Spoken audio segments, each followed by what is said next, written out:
150 થી 200 ગ્રામ જેટલા સિંગદાણા છે તે મેં ફોતરા વગરના સિંગદાણા છે તેને આપણે ખાંડી લીધા છે અને હવે આપણે આ સાબુદાણાની ખીચડીની અંદર ઉમેરી દઈશું.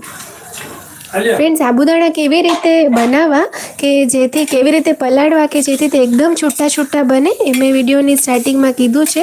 હું વિડીયોના એન્ડમાં પણ તમને બધાને ફરીથી એ કહીશ. જો ફ્રેન્ડ, આપણે આને અત્યારે વઘાર કરીએ છીએ સાબુદાણાની ખીચડીનો. સિંગદાણા, બટાકા અને જે બેઝિક બધા મસાલાઓ છે. વઘાર છે તે આપણે મીઠો લીમડો, આદુ મરચાં અને જીરાનો કર્યો છે. આ બધી જ વસ્તુઓનો પોતાનો ટેસ્ટ હોય છે અને તેના લીધે જ તે આ ખીચડીનો ટેસ્ટ ખૂબ સારો લાગતો હોય છે. હવે આપણે આપણા સાબુદાણા જે મેં બપોરે 3 વાગે પલાળ્યા હતા એ સાબુદાણા ઉમેરી દઈશું.